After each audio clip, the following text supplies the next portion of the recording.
Hello, and welcome to the Global Blockchain Business Council discussion on whether CeFi and DeFi can coexist.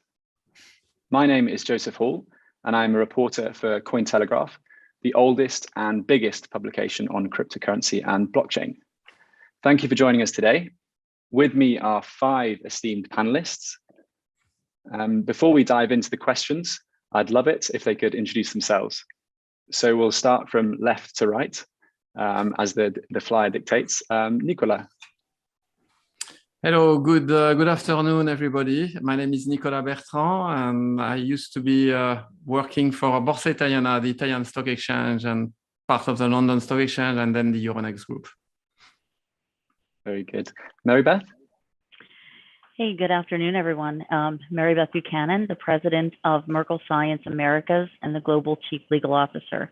Merkle Science is a blockchain analytics company, and we help people to trade safely in cryptocurrency, regardless of whether it is traditional finance, traditional crypto assets, or the government monitoring this.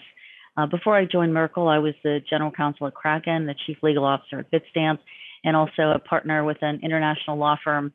I got into the space in 2013. And before that, I was a federal prosecutor for over 20 years and served as the presidentially appointed U.S. attorney for 8 years. Fantastic. Michael.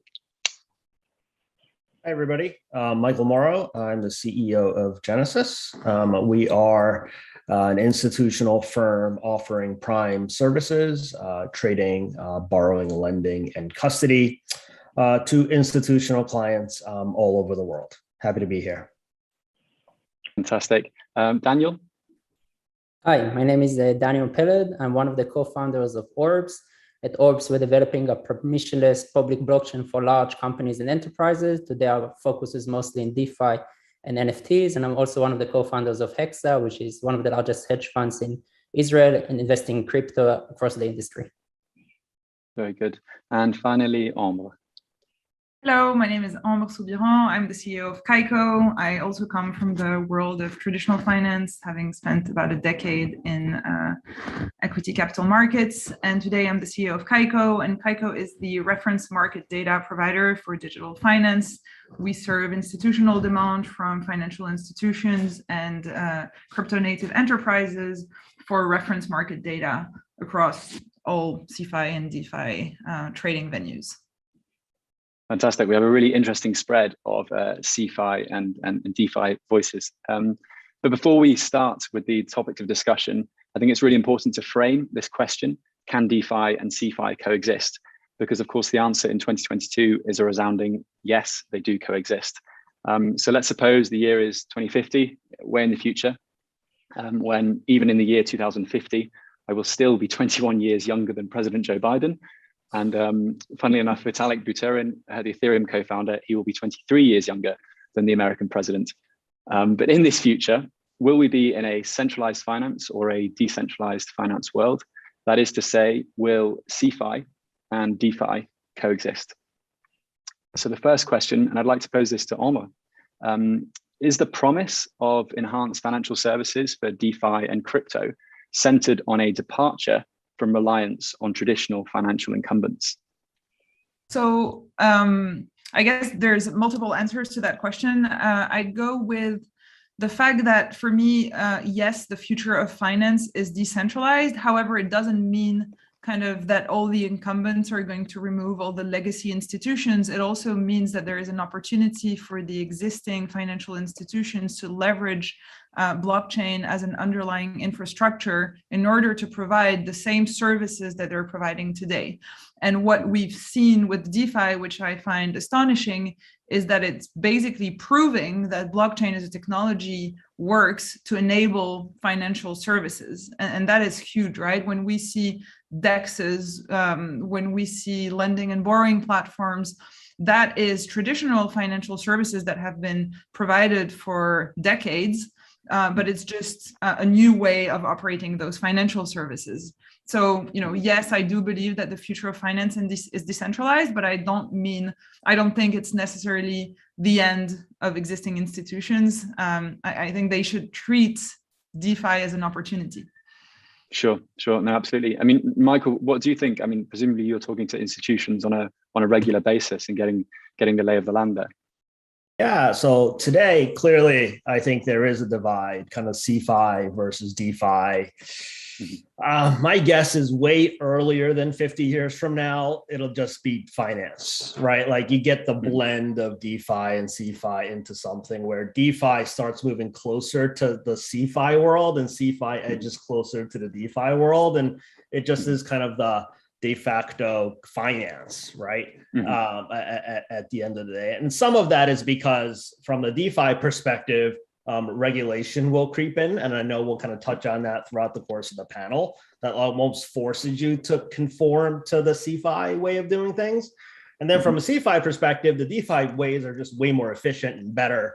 Less intermediaries, direct to consumer, peer-to-peer, like that aspect of it is I think certainly the future of finance. And so you naturally get that blend across the two. And I don't think you'll see that clear delineation, even just a few years from now, depending upon which world. Now, innovation, startups, trying to do things different, hopefully that'll still always exist, right? Finance has really lagged historically in innovation and trying to do new things. My hope is that the DeFi creates kind of that momentum that even if what we know DeFi today and CeFi kind of merge, there still is that entrepreneur, startup, progressive, pushing boundaries stuff that still kind of happens. But though today, as we know it, I do think you'll kind of see that blend happening in just a few years. Absolutely. You touched on a few buzzwords there, entrepreneurship, startups and things. Daniel, what do you reckon? What will the next generation of financial service providers look like? So always when I try to think into the future, who will be the market leaders, I try to map who has the highest relationship with the end user. So I think this will be three kinds of companies and categories. One are the exchanges themselves. We see that already today. They enable the on-ramps and off-ramps between fiat and crypto. And once you're inside their ecosystem, they will give you the other services. So Coinbase is an example. You buy your first crypto. They are also the custody. They offer you trading, NFTs, staking, yield farming, and you're part of their ecosystem. And I think they will already are becoming a big backbone. The next ones are the tech startups, the protocols themselves. It's quite unique. Our ecosystem is that the protocols are playing a big part, and you have relationship directly with them. If I hold Bitcoin, I'm interacting with the Bitcoin protocol. So this will be Uniswap and Compound and Aave and these kind of companies. And the third ones I think will be the big tech product companies, because in the end of the day, mainstream want a frictionless experience. So I do think messengers such as Telegram and Facebook and Signal will become a big part. And we see that already happening today. Telegram, you can interact in crypto via bots. Signal, you can do opt-in to a crypto wallet. Facebook obviously has the Novi and Diem initiative. So I think these would be the three main categories. Absolutely. I mean, I think Signal actually tried to release their new, was it a token recently, or maybe it's just a new crypto payments feature. But it's important to have that delineation of these three areas. And Mary Beth, how can the level of innovation in DeFi disrupt what we regard as traditional CeFi services? I think that there are a lot of people that are not being served in traditional finance. So I think that the winner in the disruption race is going to be, the projects that has the ability to really reach those in the community who are not currently accessing DeFi. And there's going to have to be a lot of education so that more people understand how it works and how to use it and what the benefits are. So the entity that can do that, I think, is going to be the winner of the DeFi race. Absolutely. And what about from the financial services point of view, Nicolas? Do you think this level of innovation could disrupt the traditional CeFi services? Definitely. I think, I've been discussing this quite extensively since the DeFi summer in 2020 with different people, particularly Bering Waters Group. And I've come to that conclusion, and ended my experience in a traditional exchange. And I just wanted to give an example, maybe elaborate a little bit, looking at the Solana, because I know it very well. And also Bering Waters have been an early investor in that protocol and supported the project throughout in the last few years. First of all, Solana is the world's first web-scale open source blockchain, aiming at 50,000 transactions per second and 400 millisecond block time, which is makes it the fastest blockchain. And clearly, this high performance infrastructure is scalable and with a high throughput, totally in line with traditional exchanges, right? But I think there are two significant differences with traditional markets and other competitive blockchains that will disrupt the traditional business. I think on the one hand, you have the cost of transaction, right? When you look at the blockchain industry, Ethereum has initially provided investors with an alternative to traditional market. But looking at the cost of transaction, you quickly run into $20, $30, $50 gas transaction fee. And compared to transaction costs on Solana, which are $0.00075 to standard transaction. So literally 25,000 to 100,000 times lower than Ethereum, for example. And I would say the same with traditional exchanges. So basically, when you look at financial markets, they are based on price discovery. You need a lot of transaction to find the price, and definitely the ability to have a low cost per transaction is definitely a big thing. But that's just the first. The second one is really about innovation, which is the one we really want to talk in this question. And I think just a cost advantage will not make a difference. You need something else. And I think the second and killer difference, I would pose it as composability. It's a term that is quite well used at the moment, and particularly Kyle Samani, the managing partner of Multicoin Capital, an early backer of Solana, puts it very convincingly in the last Multicoin Capital Summit a few weeks ago. And this is really the true innovative content of DeFi. So composability is nowhere more apparent than DeFi. To just give you an example of that functions in the Solana ecosystem, you can hold Solana token in a stake pool, borrow against that stake pool token via a Solan, and then trade on Mongo markets. So basically, you are putting all these Lego blocks together, and you create a true ecosystem which massively expands the capability of the infrastructure. And when you look at traditional finance, you still have to go to a regulated exchange and a clearinghouse, different systems that are not completely talking to each other.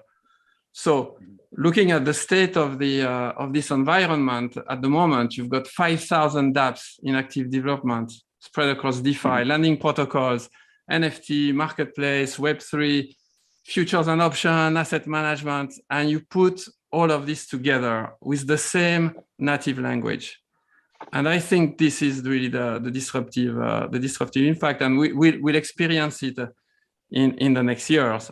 I'm not saying that traditional exchanges will disappear, but I think there is such a high level of innovation and customer experience improvement, plus a cost that is way lower, that they need to be really careful.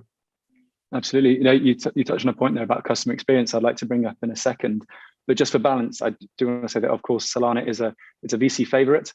And obviously, the stats are very impressive, but, there's the occasional outage, isn't there? Uptime. Definitely. Isn't there? Yeah. But there are outages in traditional exchanges, right? I mean, of course. The London Stock Exchange has been closed for three consecutive days about 15 years ago. During market volatile periods. How would you compare a Solana-like chain to a layer 2 Ethereum solution from, I mean, I fully agree on the scalability problems, you know, that the industry in general faces, and it's a compromise between speed and decentralization, and kind of, we understand that. And so is it something that, you know, do you look at layer 2 solutions on Ethereum, or are you really like more focused on alternatives to Ethereum entirely? Do you have any thoughts on that? No, I think that it's early days, right? I mean, even Ethereum is going to improve. Ethereum is going to improve. Solutions will be found to cope against this big problem of the transaction cost, because I think it's a big issue. Everybody knows it, and people will work on it and potentially solve it. So I don't really think we know which one is going to be the winner. There will not be a single one, but probably a number of them. But at the moment, you know, some potential solutions emerge. Solana has also its issues, right? And as well as other blockchains. So we don't really know yet who is going to win. Sure. No, I mean, of course, Ethereum's due for, you know, ETH 2.0 soon, and you know, there's Lightning on Bitcoin, which I mean, I don't even know if you can put a number on the amount of transactions that can realistically be done per second, as it's, you know, unfathomable. Yes. But you know, it also comes back to, great, we've got this incredible scalability, we're getting you know, numbers that are through the roof, but what if no one's using it? I mean, you know, we've got to ensure that people also use it too, right? How would you say, Daniel, that the industry is faring in this regard? So I think still the industry is early, and many people don't have access to DeFi applications. The products are complicated and tech savvy, and still a lot of people don't know how to secure their funds efficiently. And if we think about it, there's 2 billion people around the world that don't have financial inclusion. I think these are the ones that need it the most, this new system that is cheaper and more accessible on a global scale. But with that said, I do think that things are advancing much faster than I expected. I can give you a small anecdote. In 2019, in Consensus, there was a very famous bet between two, I think, leaders in this industry, Jimmy Song and Joe Lubin. And the bet was that Jimmy said that there won't be a dApp on top of Ethereum by May 2023 that has more than 10,000 daily active users or 100,000 monthly active users. He said there won't be more than 5, let's say. And today we're at the beginning of 2022, and on a monthly basis, there's more than 4 million users using Curve and Compound and Uniswap. Uniswap just by itself has 1.5 million, more than $100 billion TVL locked in smart contract. So I think things are developing much faster than I envisioned, but still it's very early days. Yeah, no, absolutely. And I think, Mary Beth, actually, you touched on that point that Daniel referred to there about, you know, 2 billion users coming online. You know, how can we not encourage, but how can we allow or provide the tools for more and more people to enter the space and to take advantage of these tools, which clearly some people find, you know, take value from? I think it'll be really interesting to see how the traditional finance responds. And if we look at comparisons to how they've responded to the adoption of cryptocurrency in general, basically they said, oh no, this is never going to take off. And then they sort of tried to ignore it for a while. And so I suspect that they'll probably step back and watch and then figure out how they can coexist. You know, will they try to be competitive on fees? Will they eliminate those international wire receipt fees so that, you know, they can compete, you know, against DeFi? Will they provide a lot more service? Will they, you know, change the customer base? Or will they actually try to partner with DeFi in some way and be part of, you know, part of the ecosystem? So I think it'll be really exciting to see just how traditional finance, you know, will coexist along with DeFi. Yeah. No, I know that Strike, for example, has, you know, painted a target on Western Union and what with, you know, Bitcoin remittance. It's really interesting to see that play out. It's really interesting. You know, it's like the what happened to the Telegraph, right? For wire transfers. after the advent of computers, right? Before, I mean, you were always you were sending money via telegraph, and basically computers have increased a lot the reliability and also the speed. So that's, but I think you could look at the concept of practical accessibility. Probably, when you think about DeFi, but outside of finance a little bit, and looking at GameFi, for instance, where basically the pandemic restriction during the lockdown has triggered some behavior changes, and some people have started to play a lot. Using a lot of games.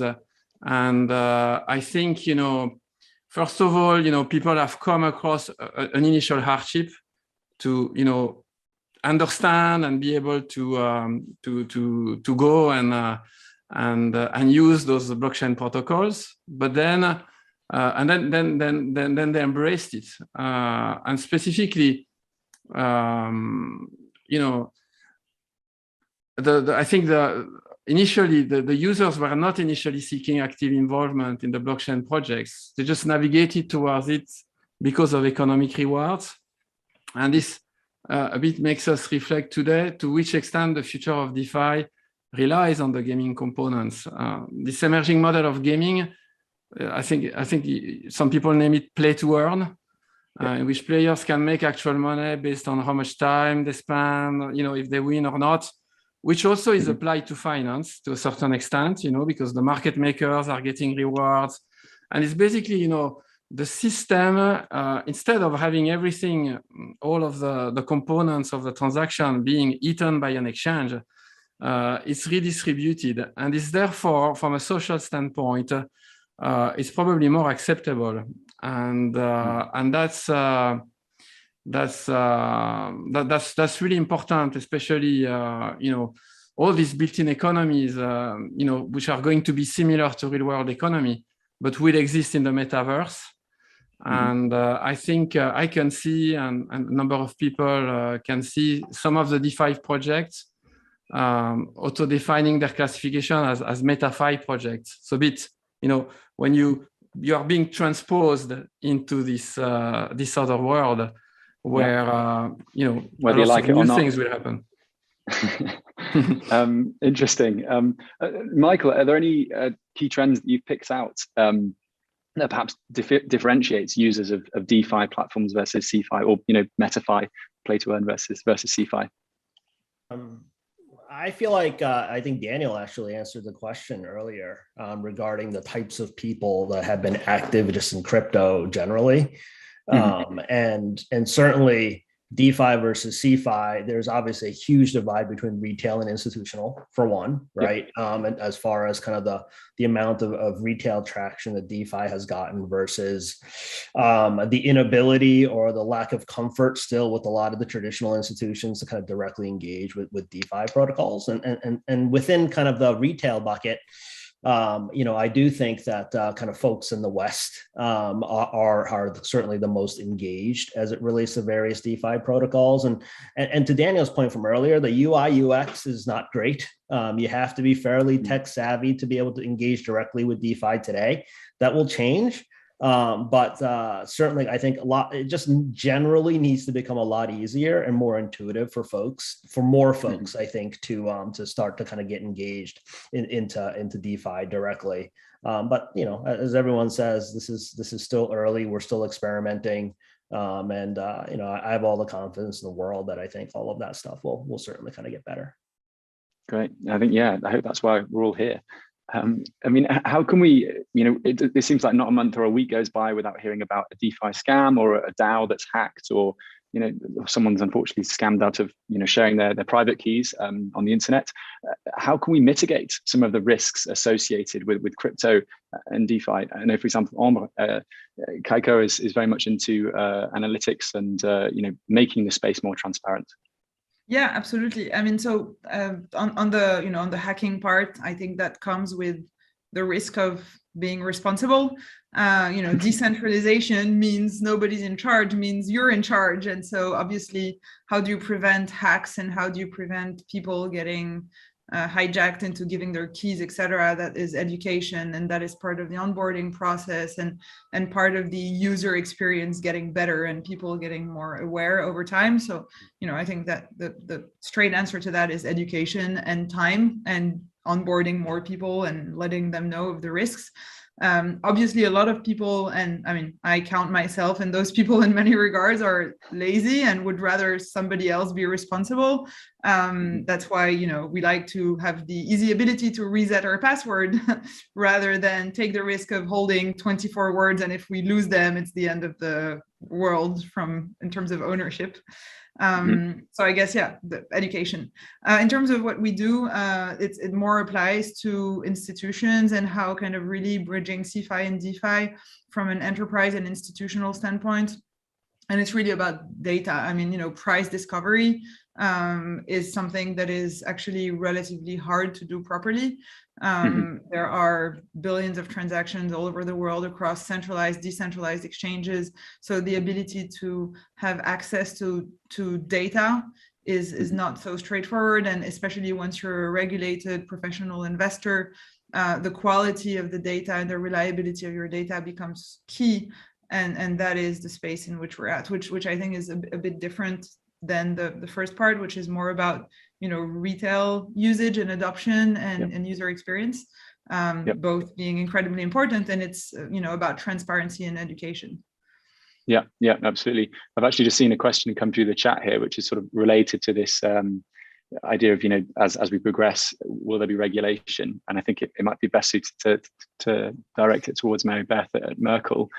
How can DeFi be conducted in line with laws and regulations? As at the moment, its main selling point seems to be low cost because there's no regulation, and there's poor client protections.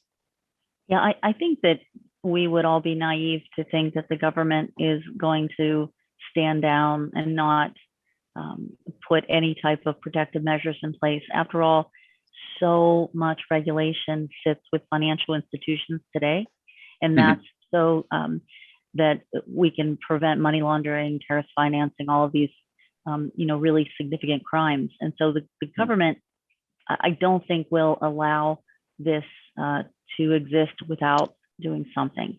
And so what can they do in a decentralized finance universe?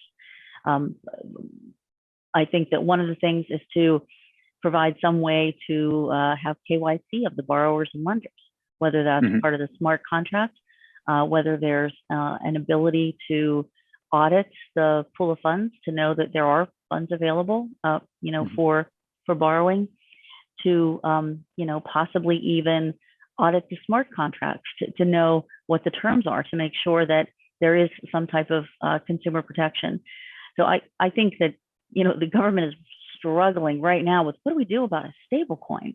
And that is such a smaller issue, I think, compared to how can they try to put some systems in place and protections for consumers, particularly as we discussed the retail consumer, that would achieve the goal without totally choking, this new innovation.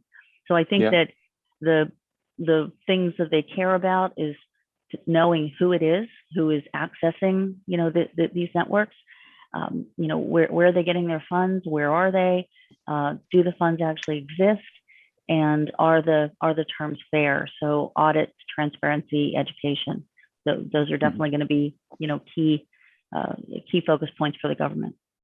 Interesting. I like that idea. Government ministers or whoever, or government staff auditing smart contracts. What do you make of that, Daniel? I imagine that you have something to say there. No, I definitely agree that the regulation that is being done in the right way will grow the ecosystem, and bigger players will be able to join. And I see it as a positive thing, and definitely consumer protection. But I do want to point out a little bit, what is the situation, I think, of the young generation, which is mostly the ones that are participating in DeFi, and the majority is not money lenders or terrorists or anything like that. I think they are quite in a bad spot because, we're in a world that is big, that there is huge quantitative easing. About 70% of all the money in the world has been printed over the last 2 years because of COVID and the existing situation. and they don't hold existing scarce assets such as real estate or equity or gold, and they're not accredited investors that they can get on the opportunities at the early stage. So they're actually the ones adopting this because they see the opportunity compared to other alternatives, and they're open-minded and they're tax savvy. So I actually think enabling them to participate at the current stage is actually giving them accessibility and more option that they have necessarily in the traditional finance world. I think that we shouldn't forget that one of the stated goals, I think, for why this is so wonderful is to provide financial inclusion and to do it at a lower cost. And we can't forget that, there are so many people all over the world who are not tech savvy, who don't understand how this works. And, think about the days of the neighborhood lenders, also known as loan sharks. So that's not a regulated, financial system, but the government cracked down on that because they want to make sure that people aren't being taken advantage of. So, the more that can be done to show that this is a transparent system and that, people know how to operate safely. And the analytics companies too are really play a big role here because we do have the ability to track transactions and to focus on things like tax and where's the money gone. Maybe a quick point on this. I just want to answer this. I definitely agree that user experience and things need to improve in order for the mainstream to access DeFi. But again, DeFi at its core, it's equal level playing field and radical transparency, which is much different than the existing financial industry. We need to acknowledge that. Yeah, and I think that's very important. Exactly, that's it's a very important point. And also, I wanted to just drop a point. Like the maybe I lost connection. Do you hear me? Yes. Yes. It's a little bit slow, but we can hear you. Oh. Think about Citadel. I'm glad I got you all riled up. 50% of all the equity trading is going through Citadel. Then the investors, they're the market makers, they're doing the front running. They have such an advantage over the retail users. And I don't see so much regulation being focused at leveling the equal field to everybody or making it radical transparent what is happening there. So again, there are criticisms to DeFi, but I think at its nature, at its core, it actually very competitive space in that regard. Yeah. It's all about having the same rules, isn't it? And then playing by those same rules. We've got Nicolas back. You're on mute though. Sorry. You may have made the point while I dropped out, but I think is this the point I wanted to make is that regulation is not always all negative, right? And I'm participating in a few projects that will be launched very soon at the moment, and I always make the point that it might be a good idea to be part of a regulator, a sandbox, and because at the end, the most important thing government or regulatory agency can do is to provide transparent, open, and consistent policy, as well as making sure that nobody's getting robbed, right? Which is quite important. So I guess there is quite a wide consensus that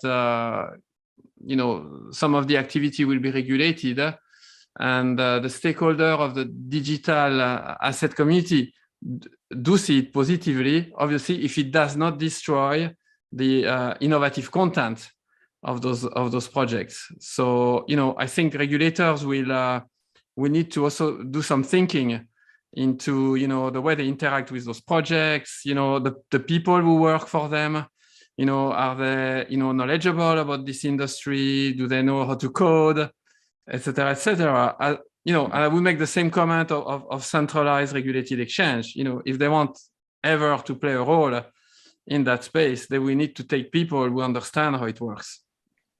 Yeah, absolutely. We've just got a couple of minutes left here, but Michael, what do you make of this discussion around the transparency of the system we work in? Yeah, I mean, look, there's no comparison, right? Kind of between DeFi and CeFi, which one's more transparent? I mean, that's not a difficult question to ultimately answer. But the fact of the matter is, I think regulators around the world, their number one kind of mandate regarding regulation is AML KYC. And so regardless of which way is kind of the better way, once you kind of get beyond the gate and start playing around, which one's the more transparent one, the questions are, okay, who do we know who's doing what, as kind of like the entry point question. And so ultimately the questions around, will kind of the traditional banks get involved into DeFi and all of it, like as long as kind of the true on-ramp, off-ramps are regulated, what happens in between like, approved counterparties, I think that's probably where traditional finance guys are going to start incorporating a lot of DeFi, right? As long as you know where the money is coming from and where it's ultimately kind of going, what happens in between for centralized financial institutions, I think that's where a lot more freedom and creativity can ultimately exist. But ultimately the question is, do you trust a smart contract or do you not? Right. And so some of it is kind of come down to smart contract auditing that we're just talking about. The other aspect is insurance and the potential growth of insurers to start saying, hey, I've audited the smart contract and I'm willing to write a policy of some dollars. Don't denominate in dollars, denominate in crypto, call it an Ethereum, and say, okay, I'm willing to assure up to this number of ETH. That will actually allow for more participants to have confidence within various projects and protocols and networks. And I do think that will go a long way towards mitigating some of the risk around kind of the rug pulls and whatnot of customers kind of fearing fraud. Sure, absolutely. We've only got a very quick minute left here. Ambre, would you like to finish up with a closing remark? No, I completely agree. I think maybe I can say one remark that is much more broad and much more kind of idealistic around crypto. It's, about when we talk about user adoption, I think there are some countries and some economies and some people in the world that will be forced to get into an alternative system just because they don't have a choice. And I think that's something, we're having discussions and conversations of people that are relatively financially savvy and have access to banking and in relatively modern countries where we trust our financial system, even though we criticize it a lot. A lot of adoption sometimes is driven either by greed and speculation, but also by necessity. And I don't think we should underestimate the opportunity that kind of DeFi world represents for people that don't trust their own economies or financial systems anymore. And that is also just kind of opening, I guess, to many more opportunities out there. And just kind of adding that comment. Wonderful note to conclude on. I think we've just run out of time there. Thank you very much, everyone. I think we haven't really got to the bottom of the question, can DeFi and CeFi coexist? But yeah, I think it's a hybrid combination of the two. Yeah, what do we think? Yes? Yes. Yes. Thanks so much. Thank you.